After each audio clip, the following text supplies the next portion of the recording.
Good afternoon, ladies and gentlemen, and welcome once again inside Pheno Field as Milford TV is happy to bring you coverage of Scarlet Hawks athletics. As always, this is Tim Coet on the call as we are happy to bring you another edition of Scarlet Hawks baseball. The Hawks today getting set to take on a Davenport Division rival in the Foxboro Warriors. And pretty good conditions, all things considered here weather-wise for this game today. A little bit overcast leading into game time, but we do expect it to stay dry as this April vacation week rolls on for the high schools. No school in Milford today, no school across the state today.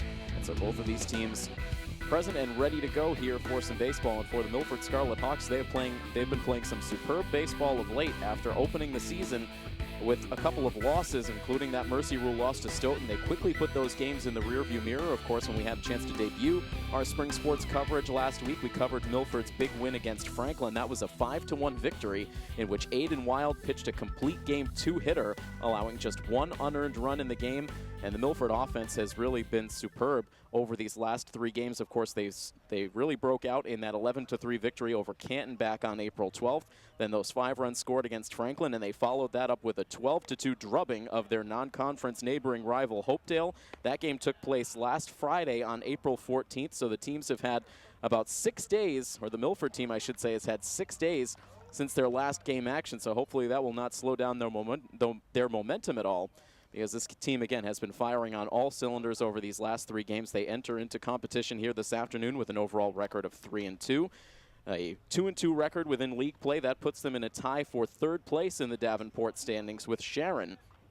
Foxboro, meanwhile, currently tied for last place in the Davenport standings. They are 2-3 overall on the season, but they have not notched a win yet in Hockomock League competition.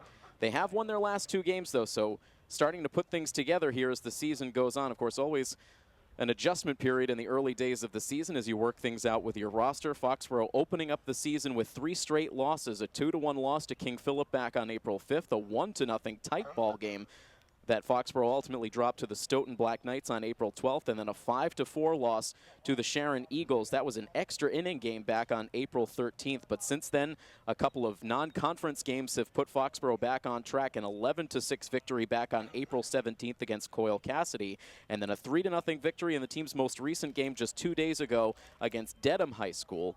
And so those 2 games taking place against competition within Division 3. Of course, Foxboro operates out of Division 3. They play the majority of their schedule against Division 2 and Division 1 teams in their Hockomock League competition. And so, of course, that puts the infamous Sullivan rule into play, which, of course, you have to go at least 500 amongst your competition within your own division, not your own conference, as most teams tend to do. So Foxboro needing to just go 500 within the teams out of Division 3, and with 2 wins already on their schedule against Division 3 opponents, courtesy of the Sullivan rule, that already guarantees Foxboro a spot in the MIAA tournament. So nothing like sewing up a spot in the playoffs just 5 days into the season, so it does not matter what Foxboro does from here on out, just those 2 victories, enough to get them into the playoffs. A wild rule, no question about it, in the state of Massachusetts, but Foxboro, going by the rules, already a playoff team, despite coming into action here today, tied for 5th place in the current Davenport Division standings. So Milford in 3rd place, Foxboro in 5th place, both of these teams ready to go just a few moments from now. And we will get to the starting lineups now for these 2 teams. We will begin it with the visiting lineup. That is the Foxboro Warriors. Leading it off is the center fielder, A.J. Bubenchik. The catcher, Jesse Galanti, bats second, with Colin Thainer, the third baseman, batting third. Aaron Wentling is your designated hitter, batting cleanup, with Cam Feldman in right field, batting fifth.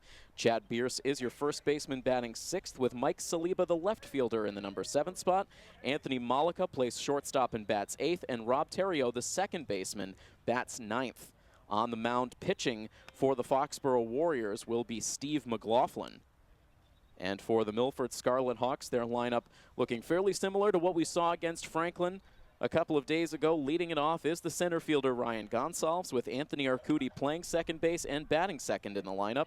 Aiden Wild is your number 3 hitter. He plays third base, with Zach Tamani in the cleanup spot playing shortstop.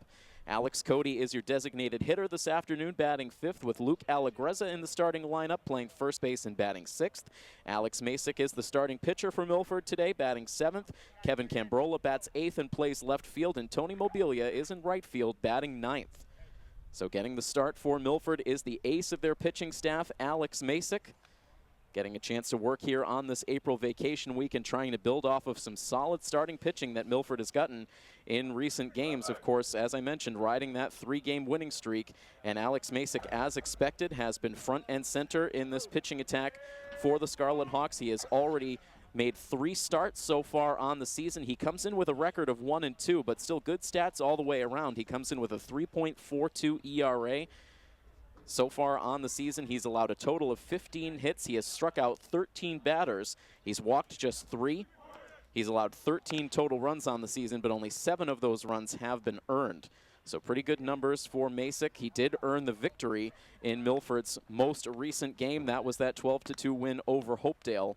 And you really feel like confidence is at probably about a 2-year high for this team right now. Just the struggles last season, this team felt like they were never really able to get on track to gain any confidence, to gain any traction on the season. But that has been a much different story so far this year. A 3-2 record up above the 500 mark for the first time since they qualified for the playoffs back in 2015. So that is certainly a positive for this team, but now they're really going to start to get into the meat of their Davenport division and their Hockomock League schedule. It starts today with this matchup against Foxboro. They're in the midst now of 3 consecutive home games, playing Foxboro here this afternoon. They will play, hopefully weather permitting, a game tomorrow morning, still in April vacation week on April 21st against King Philip. That's an 11 o'clock start time, but there is some rain in the forecast throughout the day on Friday, so we'll see if the team is able to get that game in. If not, we'll keep you updated on the rescheduled date. And then the final home game on this homestand will be on April 24th, a matchup against the North Attleboro Rocketeers, who are, of course, new to the Davenport division. So that is not only a league game, but also a divisional game. And it should be a phenomenal matchup. Milford against North Attleboro on Monday, April 24th. We do expect to have full Milford TV coverage for that game. So we're excited to get that one in. We're, of course, excited to get this one in as well, as it looks like we are just about ready for the first pitch. Milford taking on Foxboro. The leadoff hitter for the Warriors, A.J. Bubenchik, steps in on the left side against Alex Masick, all done with his warm-up tosses, and ready to get this game underway. A thick cloud cover over Pheno Field, but again, comfortable conditions here at field level, not much breeze. And Alex Masick ready with his first pitch of the game. Here it comes, and it is outside for ball 1. And this matchup is underway.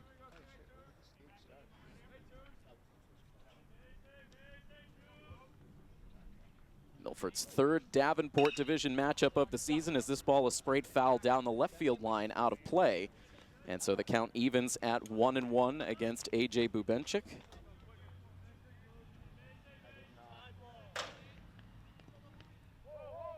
Masick into his windup, but a very late timeout granted, and the umpire vocally trying to get that message out to Alex Masick that time had been granted. A bit of a late timeout call.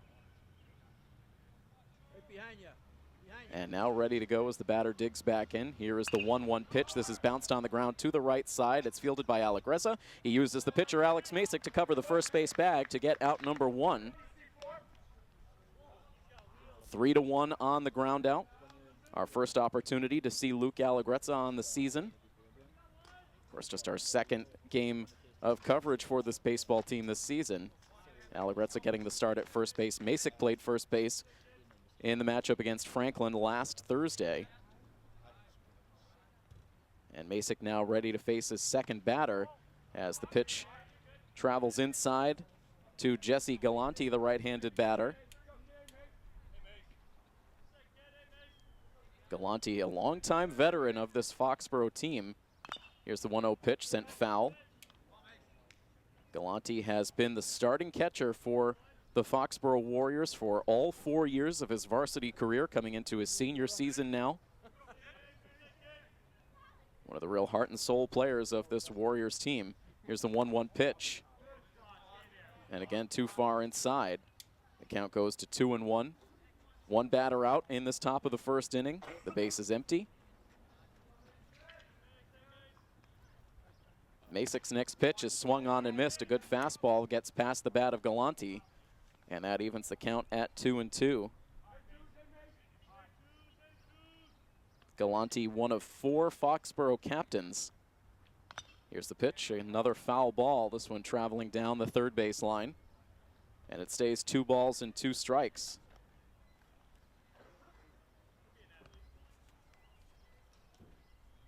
Jesse Galante, Cam Feldman, A.J. Bubenchik, and Colin Thainer, the 4 captains for the Foxboro Warriors. The head coach of Foxboro is Chris Sullivan.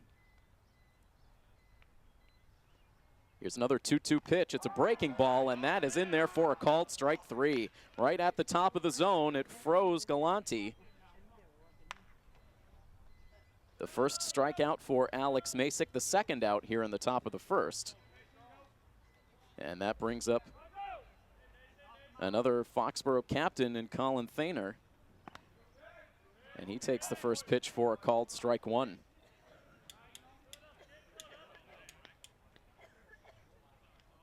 A couple of lefties in the top third of this Foxboro lineup with Bubenchik and Thainer.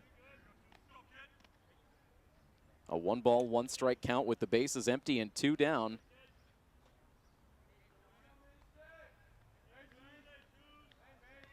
A light breeze now starting to drift from left to right across the outfield as this pitch misses badly outside.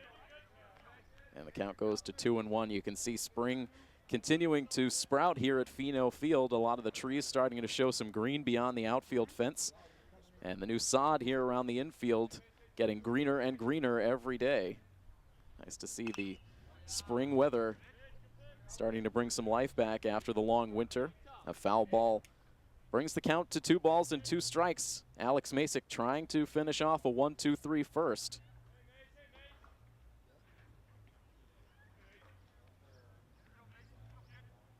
The set from Masick. He shakes off the first sign from the catcher, Riley Lynch. Here's his next pitch, and that's down and in for ball 3. Defensively for the Scarlet Hawks, it is Riley Lynch who is flexed out of the lineup, only playing defensively at catcher. Aiden Wild is at third, Zach Tamani at short, Anthony Arcudi at second, and Luke Allegrezza at first. Left to right in the outfield, Kevin Cambrola, Ryan Gonsalves, and Tony Mobilia. The payoff pitch is sent hard on the ground and through the left side of the infield for a 2-out base hit.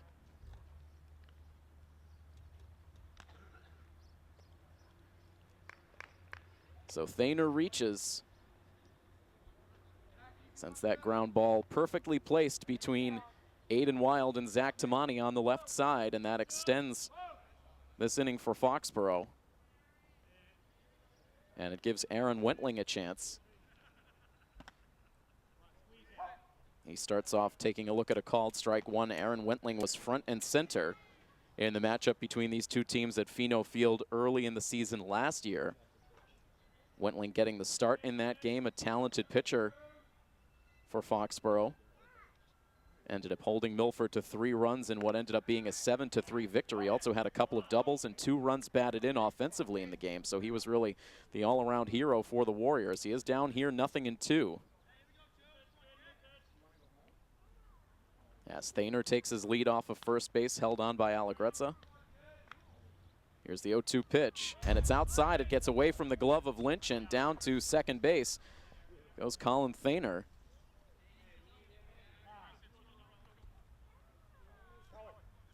A wild pitch from Masick allows that runner to get into scoring position. It's now a 1-ball, 2-strike count.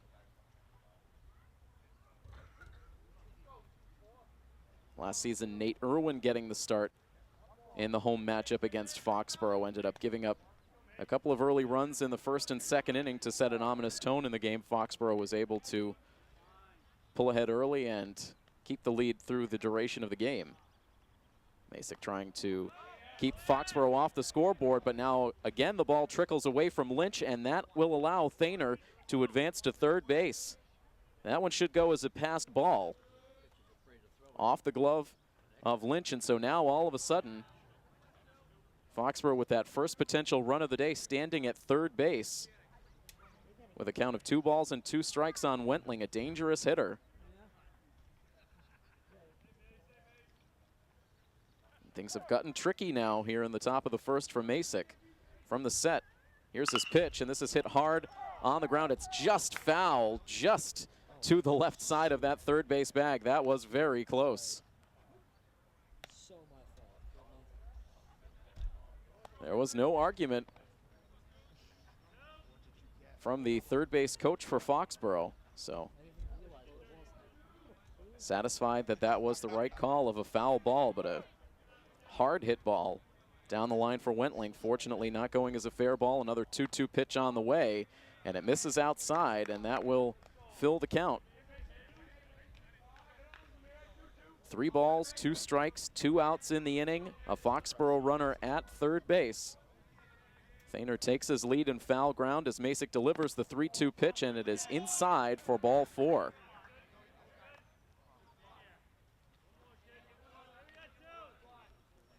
So a 2-out walk now for Masick. Keeps the inning going. Now runners at the corners for Cam Feldman, the right fielder. Aiden Wild now starts to creep in tight towards the grass at third. The first pitch is just inside for ball 1. Coach Pellegrini wanted the strike call, did not get it.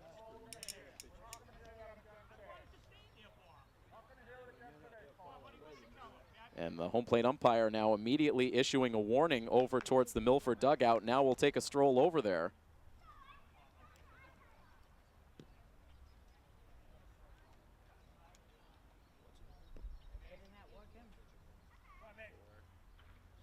And now the two separate, having a more amicable discussion as they came face to face in foul ground in front of the third base dugout. A tricky situation forming for the Scarlet Hawks.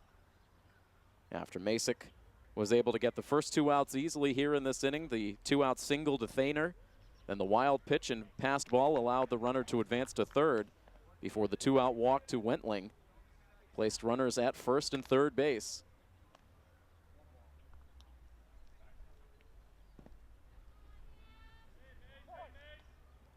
And so finally set to resume here. The runner takes off for second base. The pitch in misses low for ball 2. No throw down to second base, guarding against that runner at third. So an uncontested steal for Aaron Wentling.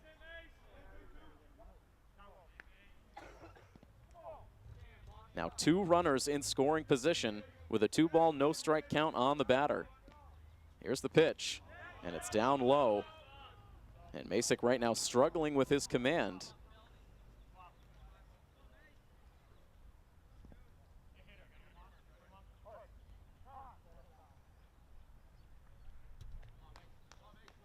And now it looks like they call for the intentional walk. So Feldman will head down to first base. Milford will intentionally load the bases here, so that's interesting. That was not something that we clarified before the start of the season, but apparently that Major League Baseball rule trickling right down here to the high school level. No need for the intentional pitches to be thrown. If the intentional walk comes from the dugout, the runner immediately heads down to his base. So the bases are loaded. A strike 1 drilled into Chad Bierce, who now swings away and taps it foul. So he is quickly behind in the count now. Base is full of Foxboro runners, but a count of no balls and 2 strikes on Chad Bierce, the Foxboro first baseman. The next pitch from Masick is a breaking ball in there for a called strike 3. So Masick battles back, gets a 3-pitch strikeout of Bierce, and that will end things. Masick able to wriggle out of the jam. Foxboro loads the bases, but they cannot score. And so after a half an inning, it is a 0-0 score. The Milford Scarlet Hawks will take their first swings of the ball game when we come back next on coverage of Milford High School baseball on Milford TV. The Warriors squander a bases-loaded situation in the top half of the first inning. And now Milford a chance to come to the plate here in the bottom of the first inning. They will bring Ryan Gonsalves, Anthony Arcudi, and Aiden Wild to the plate against the Foxboro starting pitcher Steve McLaughlin. Milford facing the lefty arm as McLaughlin finishes up some warm-up tosses on the pitcher's mound. The sun trying to poke its way through the cloud cover here at Pheno Field.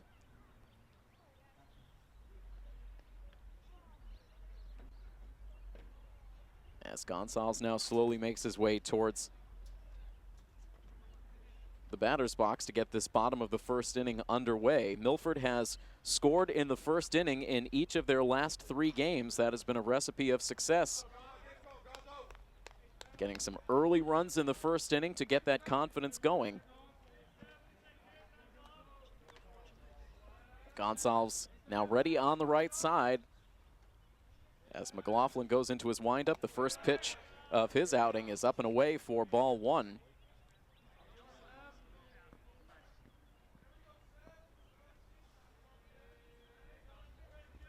Right back into the windup. Here's the pitch. And that's in at the knees for a called strike. That evens the count at 1-1. You can see it's a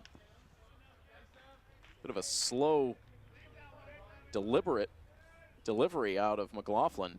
Here's his pitch. Trying to bend that one back towards the outside part of the plate, but it stays away.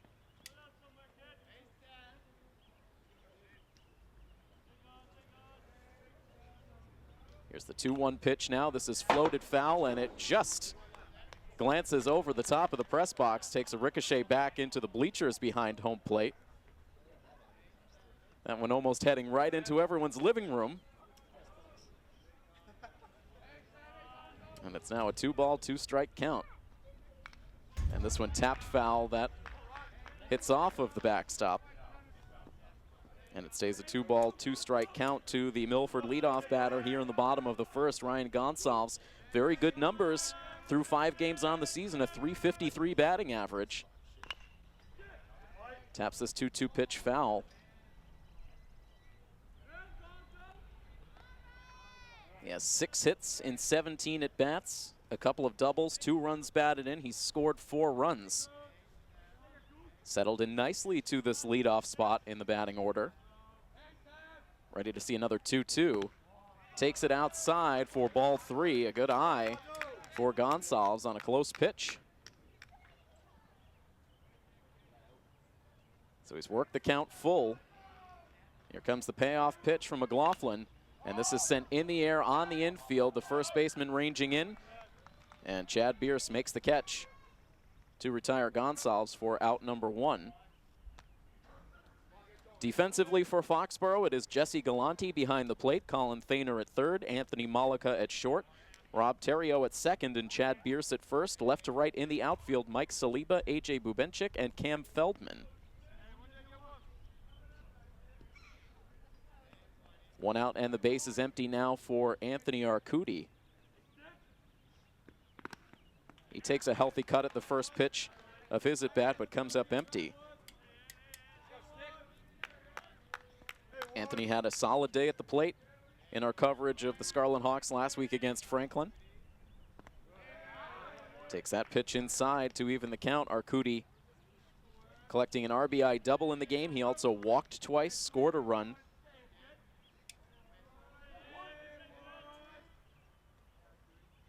The 1-1 pitch. That grabs the outside part of the plate. Now 1 ball and 2 strikes. The base is empty and 1 down in the Milford half of the first. Good amount of fans taking in the game here this afternoon. Here's the next pitch. And that's sent high in the air out to right field. It sends Feldman back, still tracking it deep out in right field, and he's able to make the over-the-shoulder catch. Feldman had a long way to go after that ball. He was playing shallow and straightaway right field. That ball tailing towards the right field corner. And he saw it well all the way, was able to cover the ground and make a very nice catch.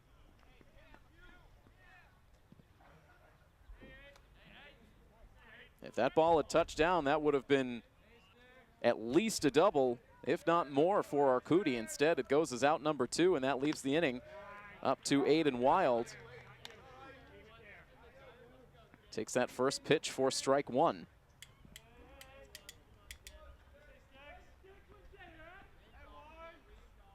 The next one on the way from McLaughlin is tapped on the ground towards second base. Waiting for it is Terrio. He fires to first for the out. That ends the inning.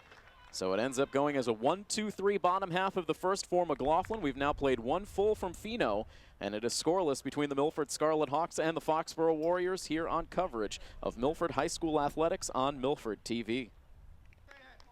Bottom third of the Foxboro order due up here in the top half of the second inning. Alex Masick out for his second inning of work, and he fires in ball one high to Mike Saliba.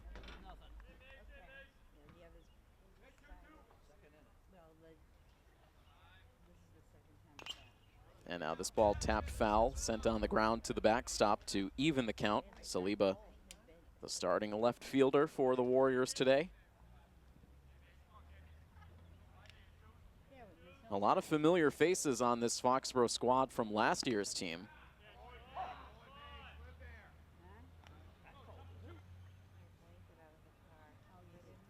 Foxboro expects to be more competitive in the league this year than they were a season ago with a solid trio of pitching. That ball swung on and missed. An ugly looking swing as Saliba chased an outside pitch. He goes down on strikes. And that's the third K for Masick.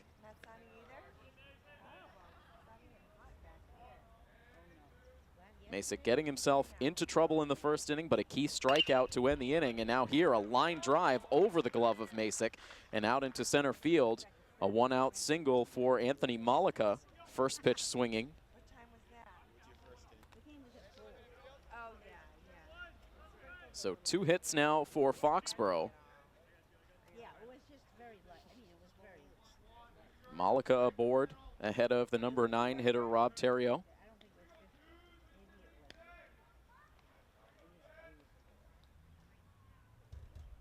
A lead at first base as Masick hesitates. Now comes home, and the first pitch is a good one, just grazing the inner edge.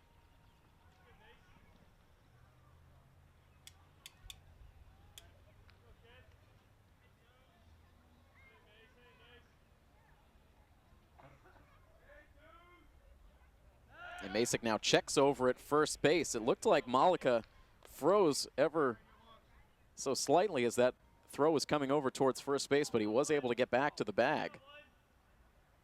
Immediately pops back out to a lead. Now the runner goes as this pitch is sent on the ground towards second. It's scooped up by Arcudi. He can't do anything with it. A nice hit and run put on by Foxboro. With the runner taking off, Arcudi was headed towards second base to cover the bag. And the ball placed well on the ground by Terrio. Arcudi was able to get there, but could not get his footing in time to make a throw towards first base. So that'll go as an infield single for Terrio. And Foxboro now starting to threaten in the second inning.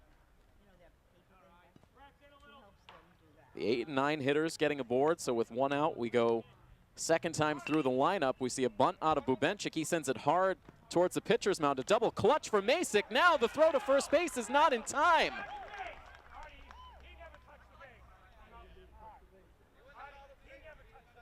And now Coach Pellegrini out to argue. Coach Pellegrini saying the runner never touched the base.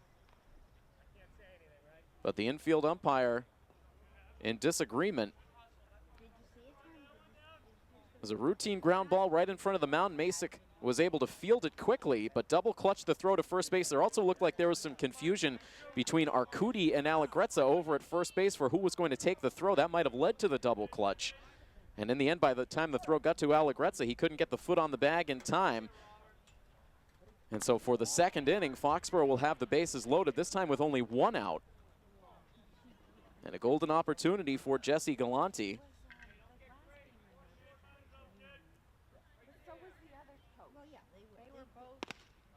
And there's a swing and a miss.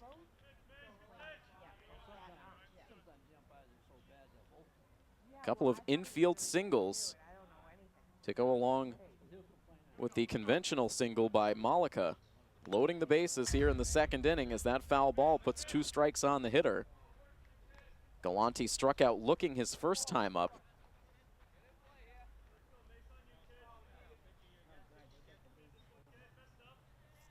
Masick faced 6 batters in the first inning, now dealing to his 5th batter here in the second as that ball floats up and away.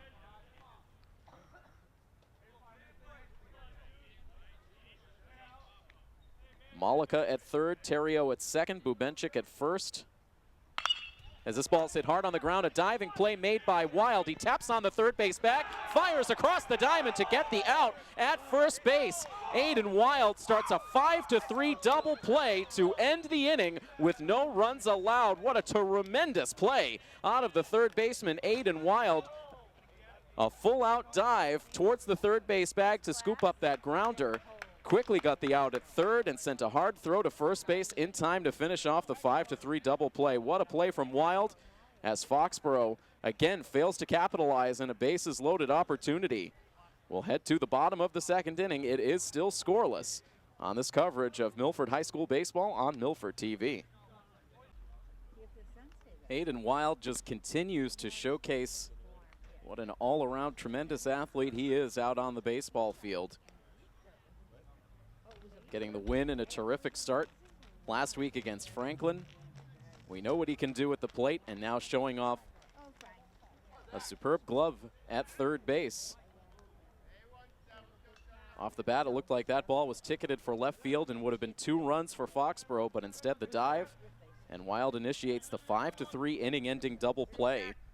So Foxboro's had all kinds of base runners through the first 2 innings, but they haven't been able to score. Milford hoping to take advantage at the plate. Zach Tamani will lead things off. He takes a called strike against Steve McLaughlin.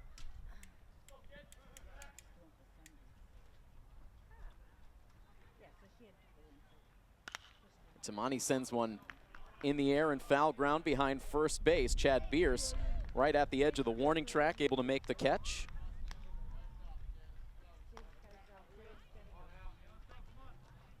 And Tamani is out number 1. McLaughlin has retired the first 4 batters he's faced.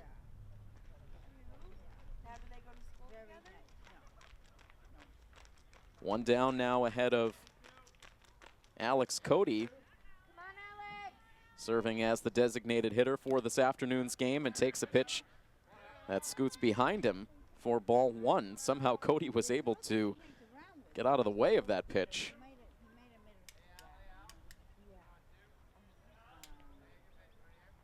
Lefty versus lefty matchup, as that time Cody takes the pitch. It misses low. Now 2 balls and no strikes the count.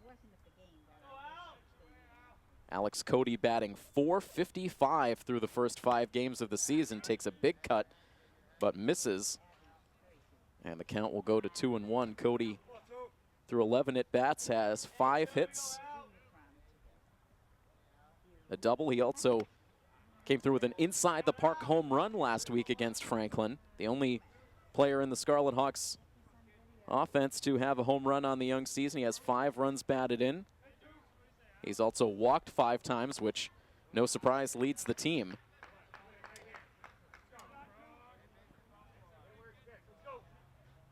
And the count now full to Alex Cody. The lefty McLaughlin's pitch is sent on the ground towards first base. Took a bit of a tricky hop there, but Bierce stays with it and taps the bag himself for out number 2.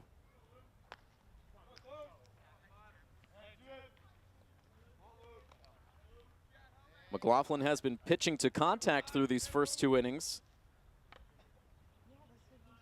The only hard hit ball so far was that high fly ball off the bat of Arcudi in the first inning, where Feldman was able to make the nice running catch. Other than that, it's been weak pop-ups on the infield or ground balls.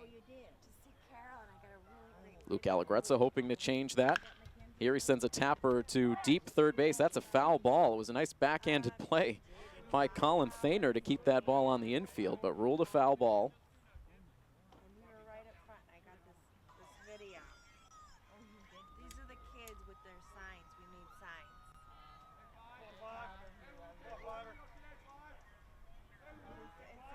McLaughlin into the windup. Here is his pitch. A check swing attempt by Allegrezza, and he did indeed hold up.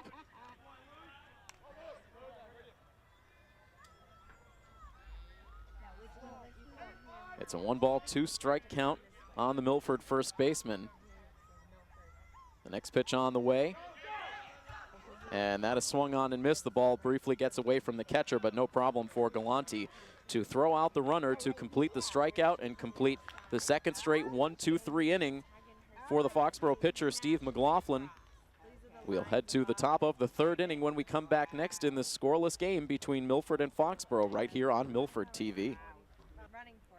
No runs, 4 hits, no errors for the Warriors. No runs, no hits, no errors for Milford. As we've reached the top of the third inning now from Pheno Field. And Alex Masick drills in strike 1 to Colin Thainer, the number 3 hitter in the Warriors lineup. Masick would love nothing more than a low impact inning here in the third. So you can run for like charity, you can run for cancer, or you can run. Yeah, you can. He's pitched himself in and out of trouble through the first couple innings. Delivers that pitch outside to Thainer. It's all based upon, which is so great. Collins singled with 2 outs back in the first. Ended up advancing to third base, but was held there. I mean, like you literally start with a bag and you, in Hopkinton. Masick back into his windup. Here's the pitch, and it's sent on the ground back to Masick. He'll take it part way to first. Now flips it to Allegrezza for the first out of the inning. 1-3 on that ground out. Wheelchair people go first, and then the elite runners that qualify. And now that brings up Aaron Wentling, who walked in the first inning. Oh, I don't know, a while. A couple hours she was waiting around. Wow, that Carol, she finished. Wentling ready on the right side. Masick's first pitch. Loops in for a called strike 1. What?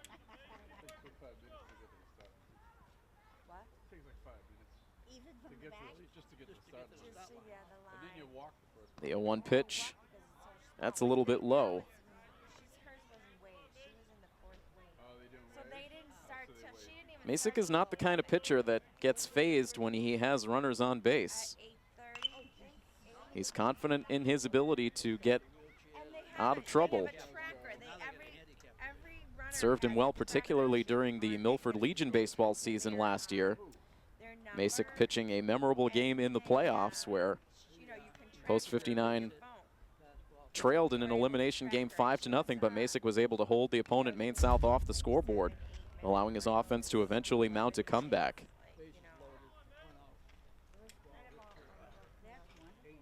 Masick figures to be a key starter in the Legion rotation this summer coming up. Here's his next pitch now into Wentling. It's hit hard on the ground. This time it gets past the glove of Wild and out into left field. A big turn for Wentling around first base, but he retreats with a 1-out single.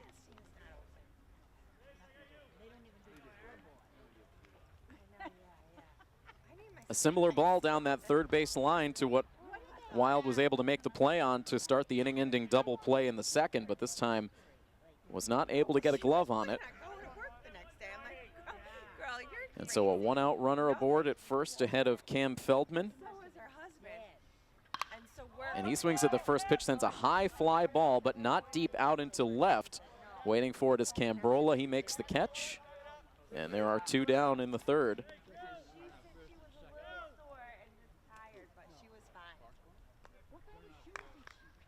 That one tomahawked out into left field by Cam Feldman, but it had plenty of hang time, allowing Cambrola to make the catch.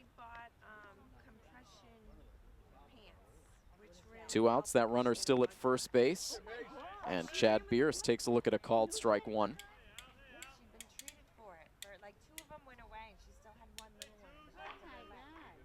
Bierce came up with the bases loaded in the first inning and ended up getting called out on strikes.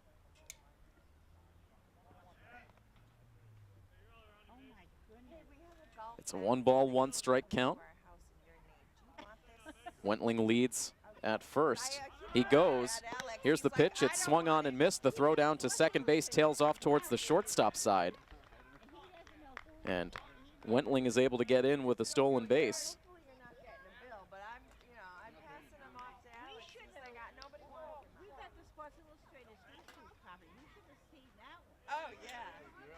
It's a 1-ball, 2-strike count now on Bierce. Here's the pitch, and this is sent in the air out to right field. It sends Mobilia back. He makes the catch, and that out ends things here in the top of the third inning. So Foxboro now has stranded 6 runners through the first 3 innings of the ball game. But they have not scored a run. Neither is Milford. It's 0-0 as we head to the bottom half of the third inning next. Coverage of Scarlet Hawks Athletics on Milford TV. The starting pitcher, Alex Masick, will lead off the bottom of the third inning against his counterpart, Steve McLaughlin. And McLaughlin fires the first pitch outside for ball one. Milford has yet to come through with a base runner through the early innings of this one. Here's a 1-0 pitch. This time, McLaughlin able to pull it to that outside edge, evening the count at a ball and a strike. Masick carries a .273 batting average into this afternoon's action. He has one double on the season. His only extra base hit. And Masick now down in the count, 1-2. McLaughlin winds and fires. An off-speed pitch that pulls Galante out of the crouch. Brings it to a 2-ball, 2-strike count. More sunshine starting to splash out across Pheno Field as McLaughlin delivers the 2-2, and it's fought off foul over towards the concession stand area.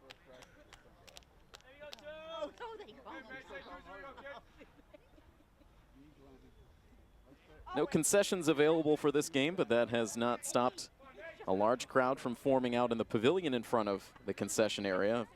Favorite place for fans to check out the game here at Pheno Field. Masick watches that pitch go just a little bit outside, maybe a little bit high. Brings the count to 3-2. McLaughlin working quickly. Here's his 3-2 pitch. This is hit hard on the ground to third base off the glove of Thainer. His throw will go through to first base, but it's very late. Bierce coming in from the bag to make sure that ball didn't glance off into foul territory.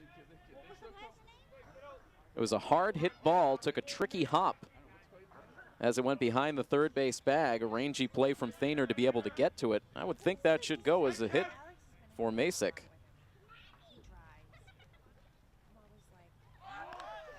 As Cambrola bunts it, pops it up behind the plate. A diving catch made behind home plate by the catcher, Jesse Galante.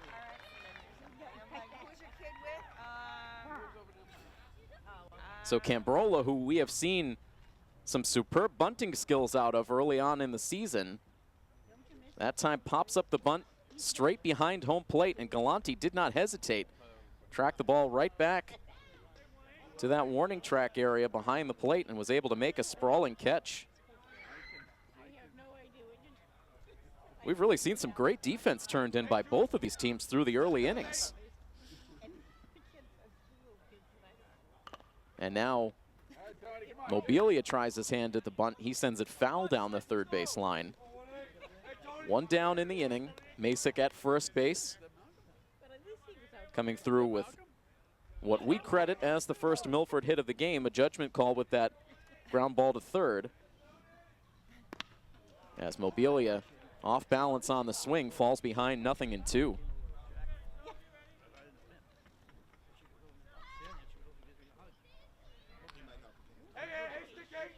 Mobilia batting .250 so far on the season.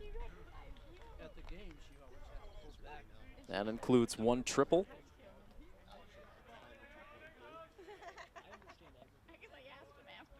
A short lead for Masick at first. Here's the 0-2 pitch. It's swung on and missed. And Mobilia frustrated. He swats the bat down as he heads back towards the third base dugout. A tough at bat for Mobilia. That's the second strikeout for Steve McLaughlin.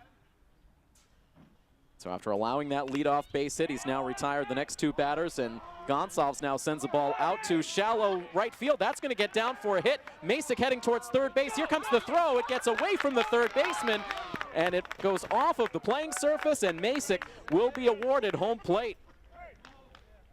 And they will also award Gonsalves third base on the play as Milford is able to take a 1-0 lead. So a little looping hit for Gonsalves that ended up in no man's land out of the reach of both Feldman and Wright, and Terrio racing out from second base.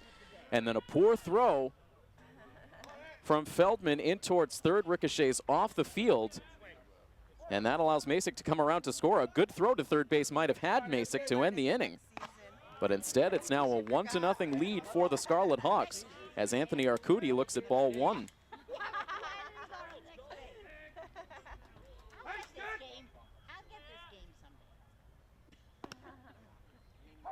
And now a called strike.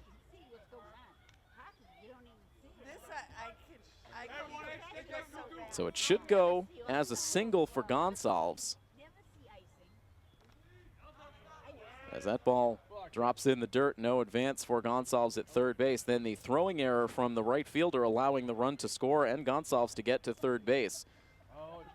So in all likelihood, no RBI in the exchange for Gonsalves.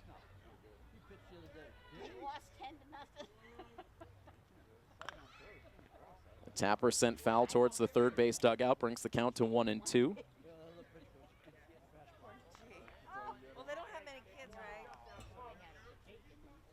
Arcudi trying to find a way to bring this runner in from third base. Here's the 1-2 pitch, and it's sent right back up the middle. A rangy attempt for Terrio. His throw to first base is not in time. Arcudi beats it out, and in to score from third base comes Gonsalves to make it a 2-0 Milford lead. Arcudi placing that well. Terrio had to track that ball behind the second base bag right to the edge of the infield dirt. Was in no position to make a throw to first base in time to get the speedy Arcudi. As now first pitch swinging wild, drives this ball deep out to left center field. That's over everyone's head, rolling towards the fence. Arcudi will score no problem as Aiden Wild flies around the bases. He will slide safely into third base with an RBI triple. And Milford now maximizes the damage here in the third inning. Arcudi scores to make it 3-0.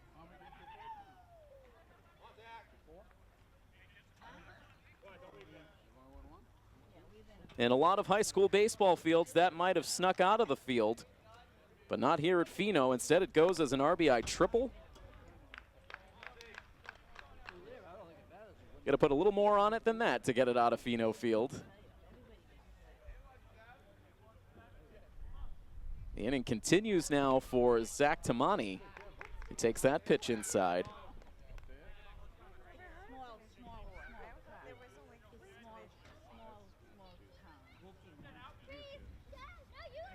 The windup from McLaughlin. Here's the pitch. That's in at the knees for a strike.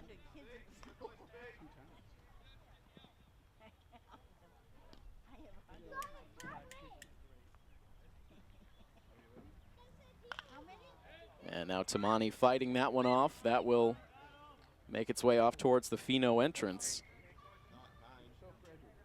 Tamani, the 7th Milford batter to come to the plate. He popped out in foul ground to the first baseman back in the second inning. And now shoots another foul ball. It's a 2-ball, 2-strike count. Masick getting an infield single to start this third inning. Then McLaughlin able to get the next two batters. It looked like Milford was not going to score. As Tamani sends this one on a hop back to the pitcher, McLaughlin fires to first to get the out that does finally end the inning, but not before Milford ends up scoring 3 times. An error gets the first run home before Arcudi drives in a run with a single, and then Aiden Wild an RBI triple. And when all is said and done, it's a 3-run inning for the Scarlet Hawks. They take a 3-0 lead on Foxboro on this coverage of Milford Scarlet Hawks Athletics on Milford TV. Alex Masick now with a 3-run lead to work with as he gets the top of the 4th inning started, and first pitch swinging. This ball sent hard to shortstop. A bit of a bobble for Tamani. Sends the throw to first base, not in time. Mike Saliba able to beat it out. Tamani bobbling that one just a little bit, and that was enough. And that should go as an error on Tamani. So there's your first Milford error. Each side now with a miscue.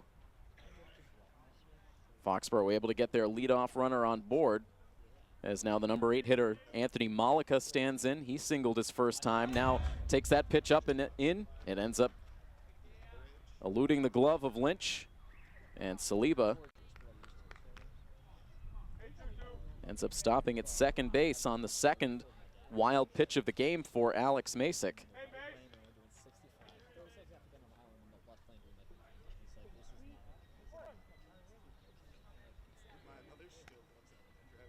The 1-0 pitch. This is high and far and foul off to the right.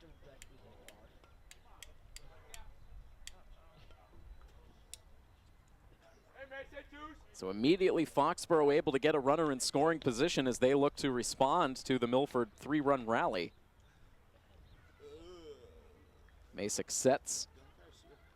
Here's his pitch. This is a chopper back to the mound, in and out of Masick's glove. Looks to third, now fires to first. They do get the out there.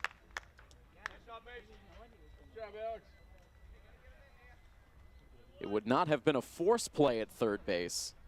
So Masick, not taking the chance, gets the sure out at first of Malika. So it ends up going as a bit of an adventurous 1-3 ground out. It's the first out of the inning, but in the process, Saliba able to advance to third, ahead of Rob Terrio, who reached on an infield single his first time up. He swings and misses, foul tips it, I should say, into the mitt of the catcher.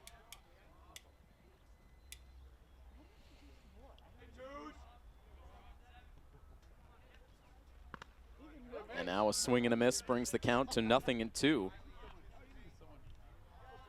Masick has 3 strikeouts. He'd love to make it 4 right here to keep that runner at third base.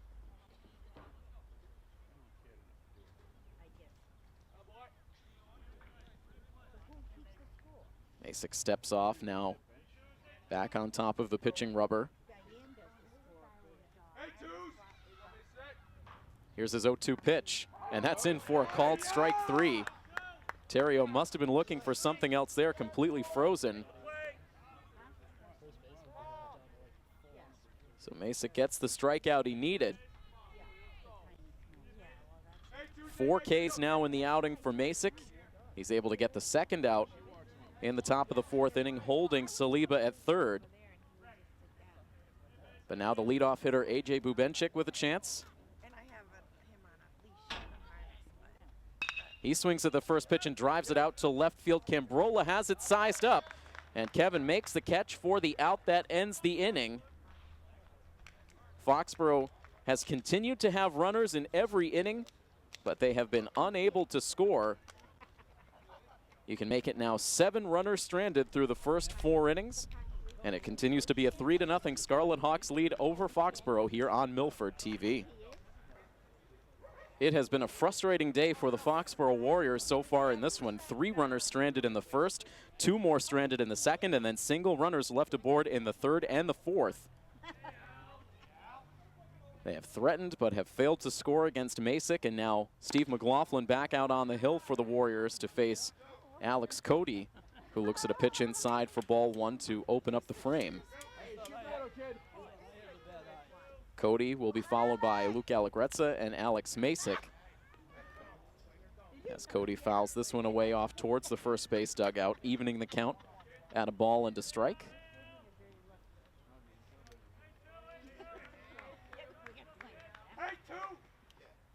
A long look in from the lefty now. Here's the pitch, and this is high in the air out to center field, but not deep. Bubenchik now drifting off towards right center field. He's eventually able to make the catch.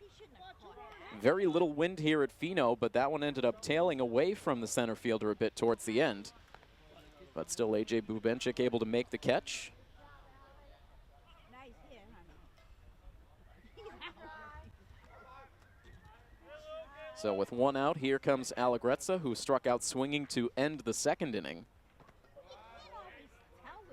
He takes the first pitch a little bit low for ball 1.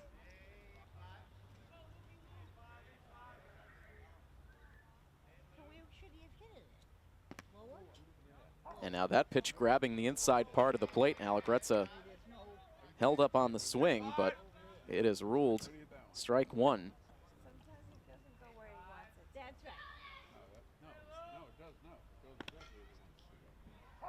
And now a 1-ball, 2-strike count on Luke Allegrezza, who is still in search of his first hit of the season. He is 0 for his first 9 plate appearances. Reaches out and sends that ball in the air down the right field line and ends up landing in foul territory. And it stays a 1-ball, 2-strike count.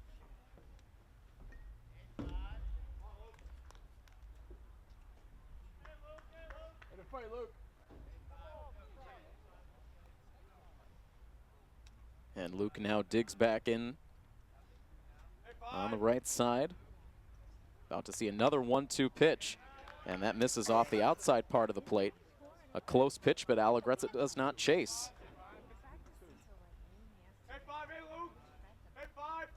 And now the 2-2 offering bounces in the dirt. So credit Allegrezza, he's hung in there in this at bat, and now a full count. Alex Masick scooping up that loose ball behind the plate. Here comes the payoff pitch now. And this is in on the hand, sent foul off just shy of the parking lot.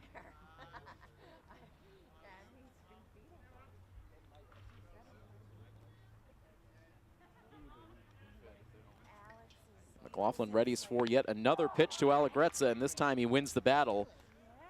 Sends it in at the knees for a called strike 3. It's the second time Luke Allegrezza has struck out today.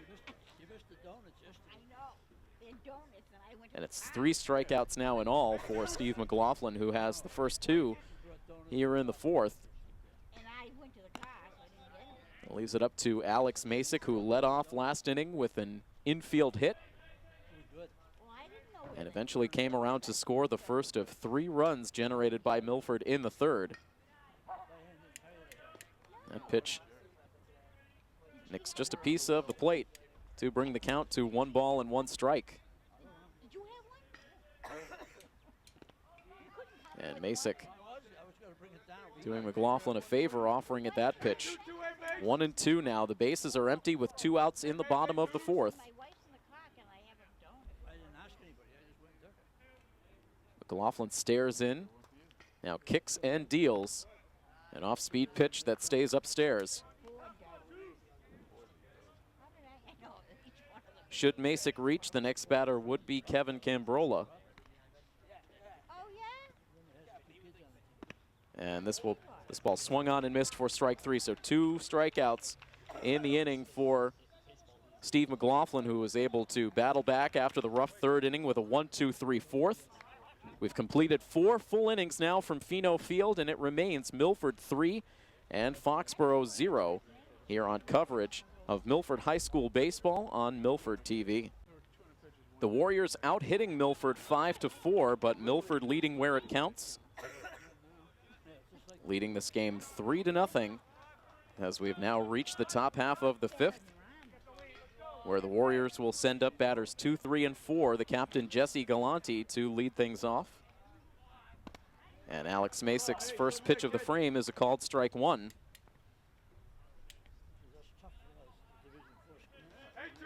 Galante came to the plate in the 2nd inning with the bases loaded and only 1 out, but then bounced into a 5-3 inning-ending double play.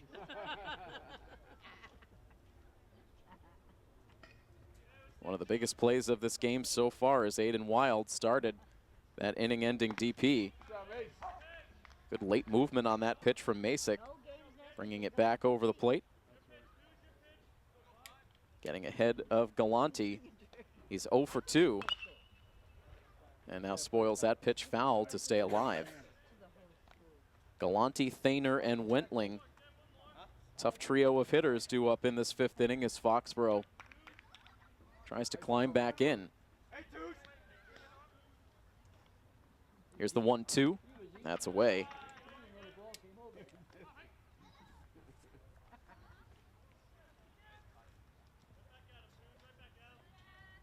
Foxboro scoring a total of 19 runs through their first 5 games of the season, as this ball is high in the air and foul down the right field line, but out of play.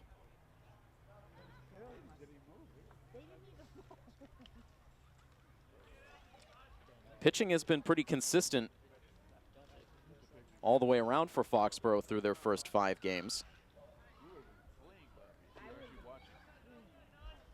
It's been the offense that at times has been hard to come by, with the exception of the 11 runs scored against Coyle Cassidy back on the 17th.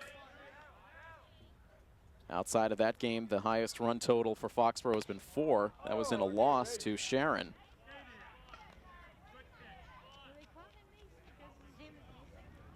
Pitch narrowly missing the strike zone for Masick. Keeps this at bat going for Galante. Here's the next one, and this is in the air out to left field. Hit fairly deep, but Cambrola circles around and makes the catch.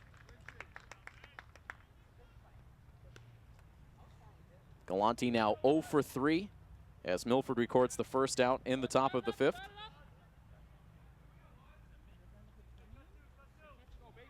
And that brings Colin Thainer to the plate.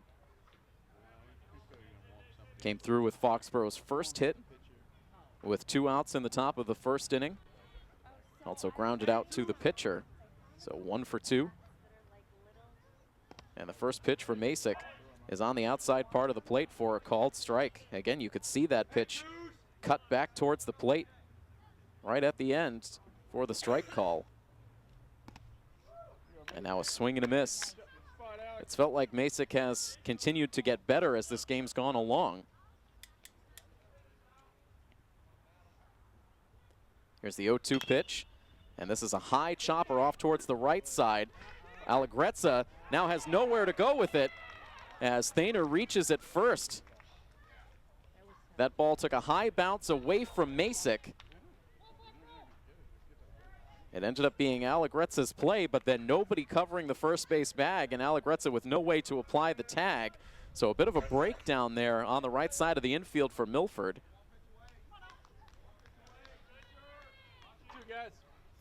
It appeared as though after Masick couldn't make the play on the grounder, he was headed to cover the bag, but did not get there in time.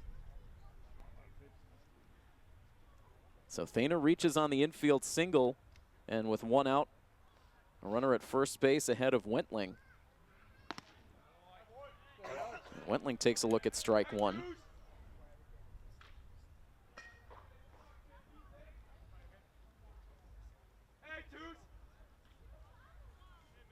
So once again, Masick will not have a quiet inning, as now this pickoff attempt is sent wild to first base. It ends up off the field. And Thainer awarded second base.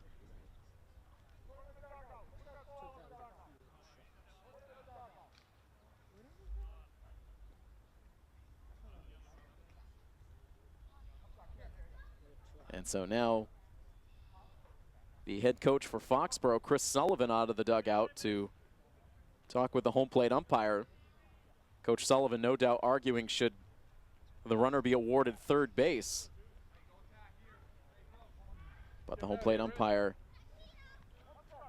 keeping that runner at second.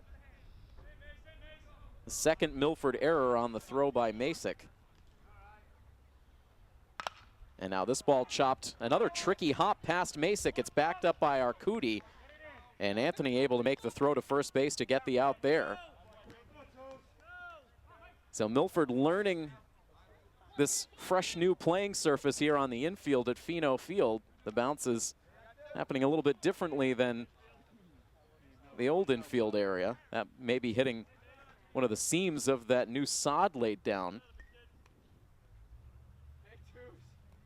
So a runner at third base now with 2 outs in the inning, and first pitch swinging Feldman pops it up foul and out of play.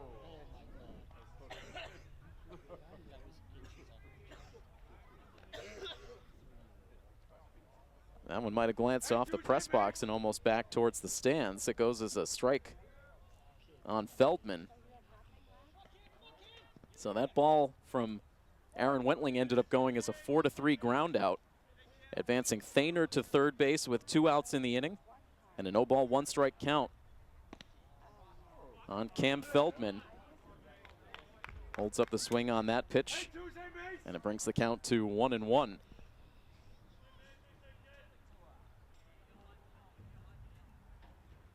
The next one on the way, too low. 2 balls, 1 strike, 2 outs. And Thainer at third base. And now this ball tapped down the third base line, but that will head into foul territory.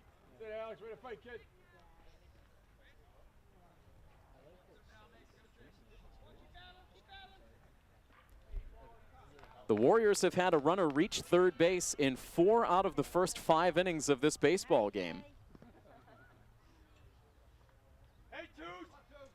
Thainer, that runner at third base here in the 5th. The 2-ball, 2-strike count to the batter. Masic's next pitch is swung on and missed for strike 3. So once again, Masic able to pitch out of harm's way. And you can add an 8th runner stranded to this frustrating afternoon for the Foxboro offense. Again, the Warriors don't score. It remains a 3-0 lead for Milford as we will head to the home half of the 5th inning as we continue to bring you coverage of Scarlet Hawks athletics on Milford TV. Kevin Cambrola, Tony Mobilia, and then back up to the top spot in the lineup, and Ryan Gonsalves. That is the 3 batters due up in the bottom of the 5th. The starting pitcher for Foxboro, Steve McLaughlin, still out on the mound. Delivers in a called strike 1 to Cambrola. Looking to bunt his first time up. Popped it up in foul ground. The catcher, Jesse Galante, making a very nice catch.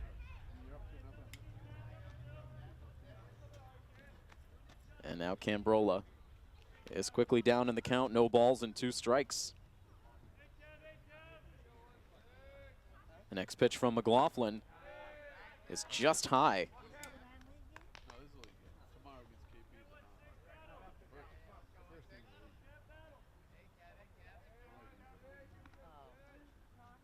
Cambrola kicks and deals, and that pitch a little further off the plate, evening the count at 2 balls and 2 strikes.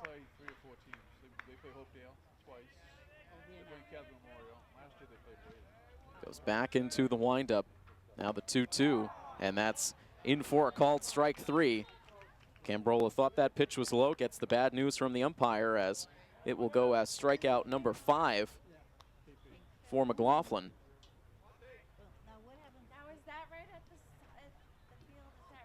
Steve McLaughlin striking out the last 3 batters he's faced.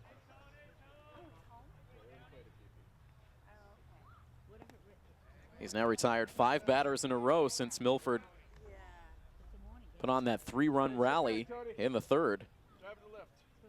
Gets ahead of Mobilia with his first pitch.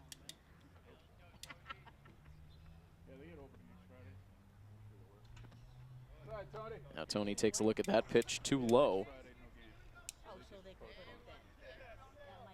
Mobilia struck out swinging his last time up.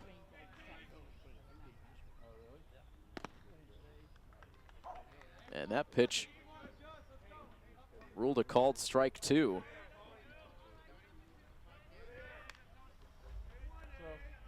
Maybe a bit of a generous call that time. Mobilia sends a tapper off towards the mound. It's gobbled up by McLaughlin. He throws to first base in time to get the out there. A lot of speed for Mobilia, but McLaughlin able to send a quick throw down in time to get him. 1-3 on the out. And it's 2 up and 2 down for Milford here in the 5th.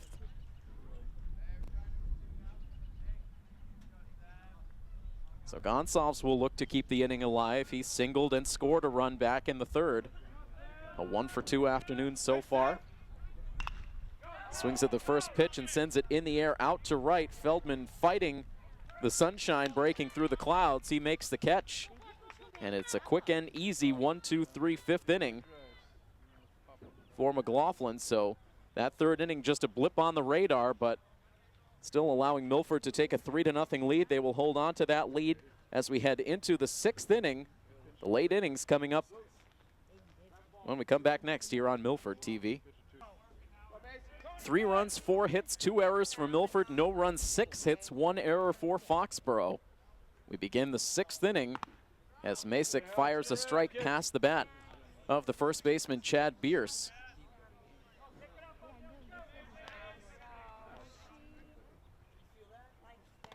And the 0-1 drifts over the head of Bierce, evening the count at a ball and a strike.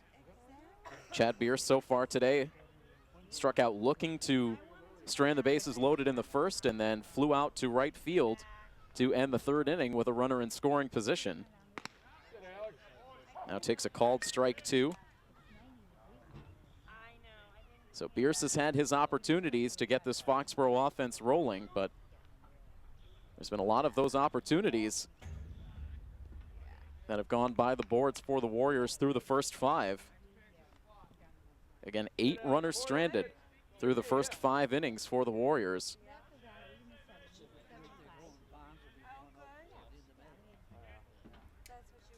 A 2-2 pitch on the way, and that's up and in.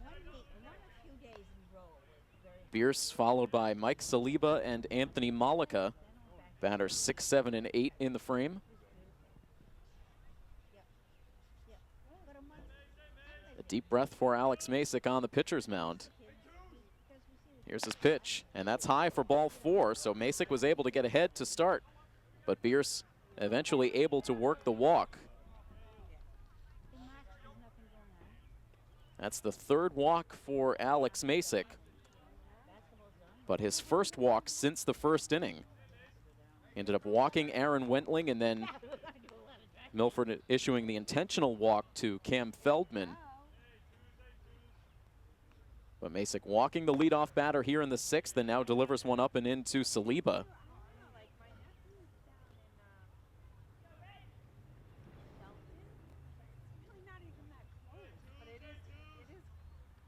Healthy leadoff of first base for Bierce.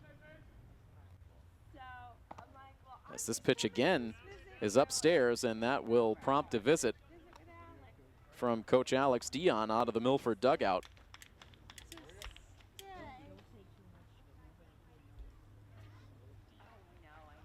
Masick all of a sudden losing his command here to start the 6th. And it looks like Milford will just now start to get some activity going. Of course, the relief pitcher is warming up out of our view here in the press box behind the left field bleachers, so unsure of who Coach Pellegrini has throwing right now. But action starting with a runner aboard with nobody out here in the 6th. The 2-0 pitch on the way to Saliba, and it's high once again. And no reason for Saliba to take the bat off the shoulder here. Here's the 3-0 pitch, and that's in for a strike.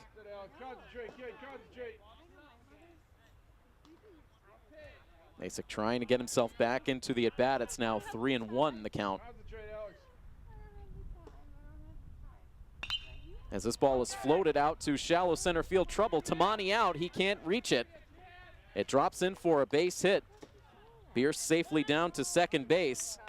Not hit hard, but just over the infield, and Gonsalves playing too deep out in center field to get to it. Tamani had the best chance, but could not make up the ground, so it's a single. Hit number 7 in the game for the Warriors. And that brings the tying run to the plate with nobody out in the bottom of the 6th. As Masick now spins off the mound and looks the lead runner Chad Bierce back to second base. Bierce at second with Saliba at first, nobody out. And Anthony Malika, the number 8 hitter, at the plate. Takes a pitch inside for ball 1, and Masick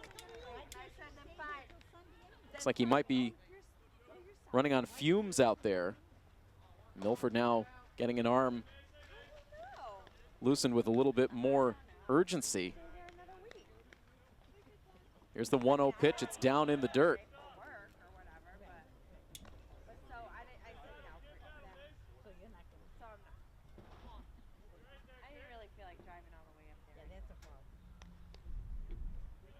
The 2-0 pitch, down and away.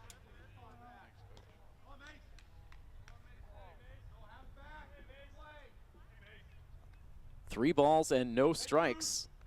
Masick a pitch away from loading the bases. Here it comes, and that's a called strike.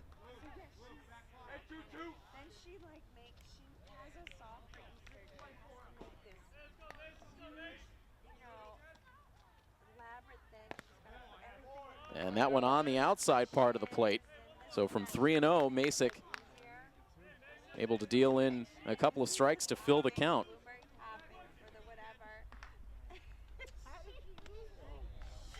But that pitch misses for ball 4, so there is the second walk of the inning.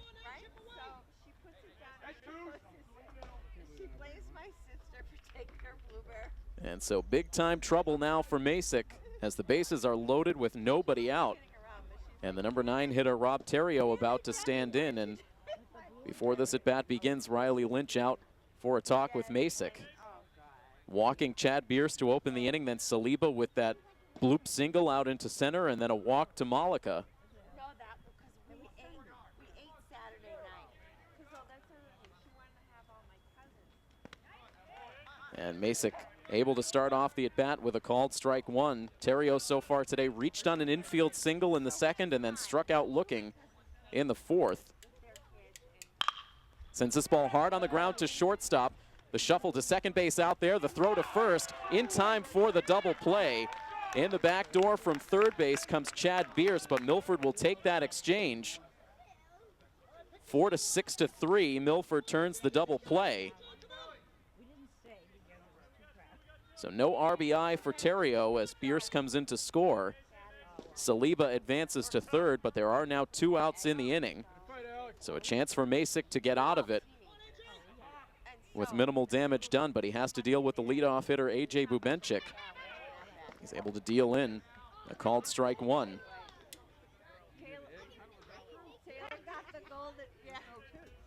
Bubenchik 1 for 3 so far today with an infield single.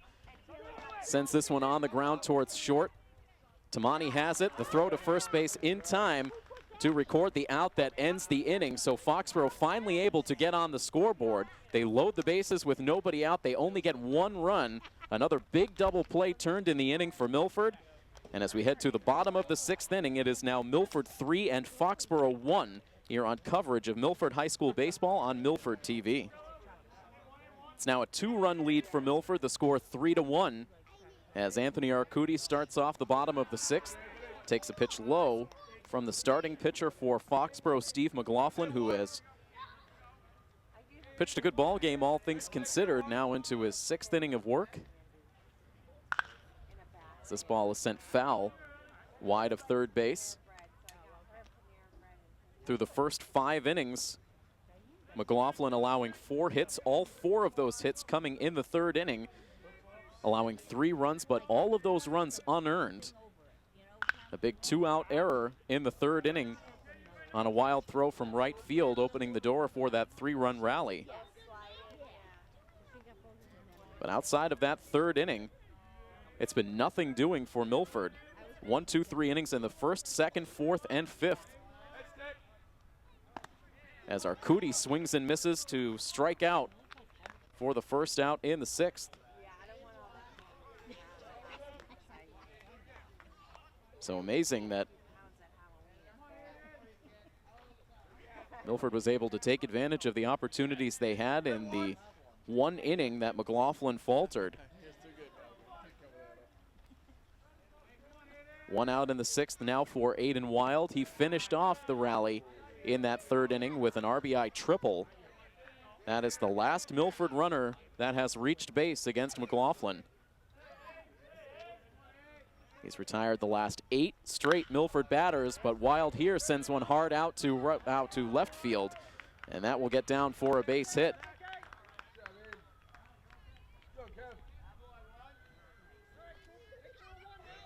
So Wild breaks up the rhythm for McLaughlin with his 2nd hit. 2 for 3 on the day with the triple and the RBI. And now aboard at first base ahead of Tamani. And Zach takes a look at a called strike 1. It was Nate Irwin warming up for Milford as that top of the 6th inning unfolded. Tamani sends a tailor-made double play ball to shortstop. The throw to second base out there, but too slow developing as it turns out. Tamani able to beat it out at first base. So Wild erased at 2nd. Tamani safe on the fielder's choice.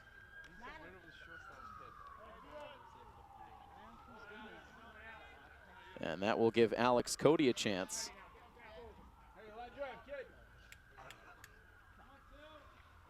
The runner immediately takes off as the pitch is outside.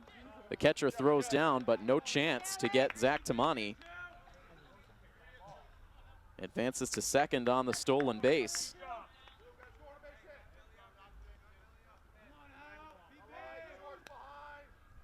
Milford has stolen all kinds of bases through the early portion of this season as Cody gets hit by the pitch. That stolen base for Zach Tamani makes 30 steals for Milford now through 6 games. Tamani now tied for the team lead with 6 stolen bases. Aiden Wild also with 6 steals. This team has not been afraid to run, and they've been doing it with a lot of success. After the hit by pitch, it sets up runners at first and second base with 2 outs for Luke Allegrezza. He has struck out swinging and struck out looking so far this afternoon. As now the pickoff play is on at second base, the throw ends up out into center field, and both runners will move up.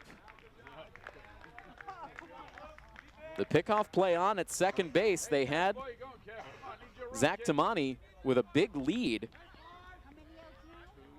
A good throw might have resulted in a pickoff, but instead the throw bouncing out into center field, and that allows both runners to move up. So now runners at second and third as Tamani skips halfway down the third base bag as the pitch comes in as a strike to Allegrezza.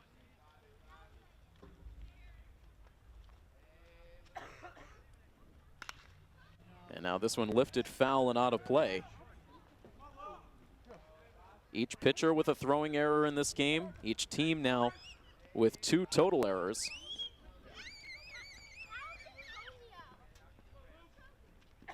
The next pitch from McLaughlin. This is hoisted in the air out to shallow center field. A long run in for Bubenchik. He broke back initially, but was then able to make up the ground to make the catch to end the bottom of the 6th inning. So Milford able to get 2 runners in scoring position, but they cannot score. So instead they will hold the 3-1 lead into the 7th inning. And Alex Masick pops back out of the dugout. It looks like he will return to the mound looking to finish this one off. Again, a 3-1 lead for Milford. We'll be back for the 7th inning next on Milford TV. We have reached the 7th inning. Milford 3 outs away from their 4th straight victory. Alex Masick looking to finish off the complete game. He deals in a called strike 1 to Jesse Galante. Batting 0 for 3 on the afternoon. He takes a pitch high to even the count.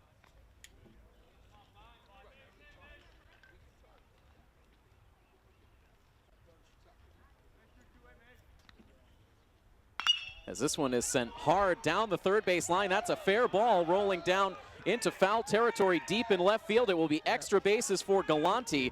The throw comes back in, but not before Jesse Galante trots into second base with a leadoff double. Galante too good a hitter in this Foxboro lineup to be held down for long. A tough first 3 at-bats of the game, but breaks out, sending a hard ground ball fair down the third base line and ends up at second base. So quickly Foxboro able to bring the tying run to the plate. Colin Thainer looking at a called strike 1. Masick now forced to deal with the middle of this Foxboro order. And a tapper foul allows Masick to jump ahead in the count, 0-2. Masick has not enjoyed a 1-2-3 inning all game long.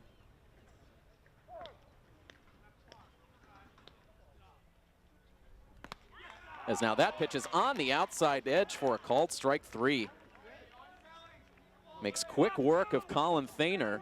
Earns his 6th strikeout of the ball game. And a big first out here in the 7th that holds Galante at second. And with 1 down, Aaron Wentling stands in. Batting 1 for 2. And he starts off looking at a called strike. Wentling walked way back in the 1st inning. Singled and stole a base in the 3rd and was stranded, and then grounded out in the 5th. Sends a hard ground ball to third base here. It's grabbed cleanly by Wild, looks the runner back to second base, and then fires to first to get the out there. 5-3 on the ground out. Wentling is retired, and quickly there are two away. So now Foxboro down to their last out, as Cam Feldman stands in on the right side. Galante still at second base, as Feldman looks at a called strike one.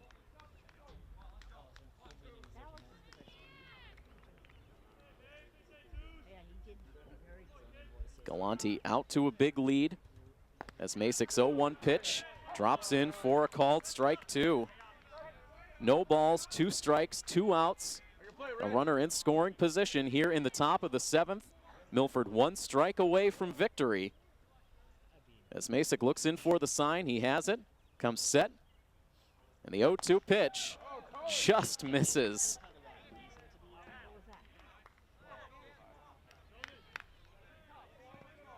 The Milford dugout thinking that was strike 3. Instead, the game continues now. A 1-ball, 2-strike count on Feldman. The next pitch on the way, and it bounces in, ricochets away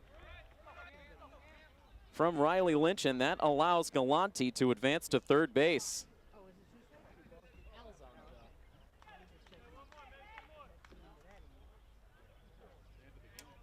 It's now a 2-ball, 2-strike count.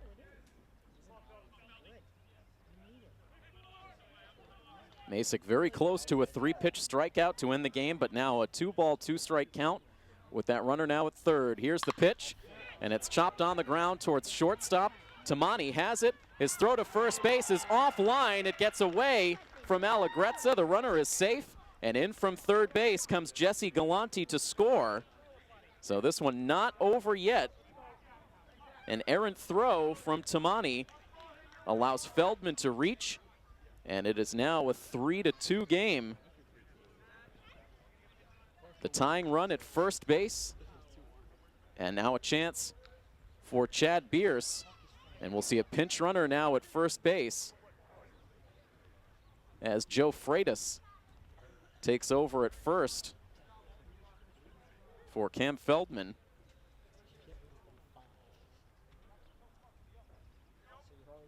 Masick now taking a stroll off the back of the mound before facing Chad Bierce.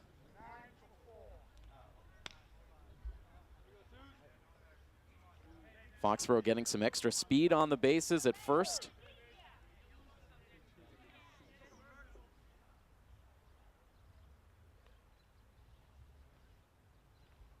There's the first pitch of the at-bat. Another chance for Tamani at short. This one off the chest of Tamani. He fires to first, but it's not in time. And the game keeps going. 2 straight errors at shortstop for Tamani. And Foxboro now with the tying run in scoring position at second base. Some drama in the top of the 7th inning.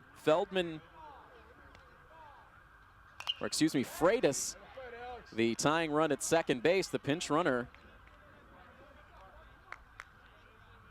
with Bierce at first, and now a foul ball on the first pitch of the at-bat for Mike Saliba.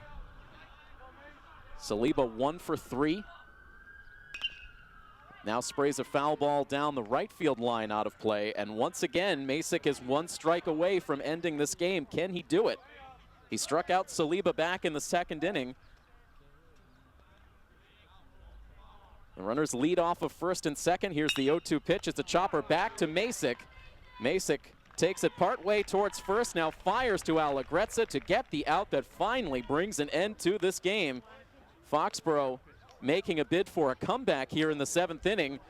Partially self-inflicted on the Milford side with a couple of errors here in the 7th inning, but in the end they are able to hold on, and they win this game by a final score of 3-2.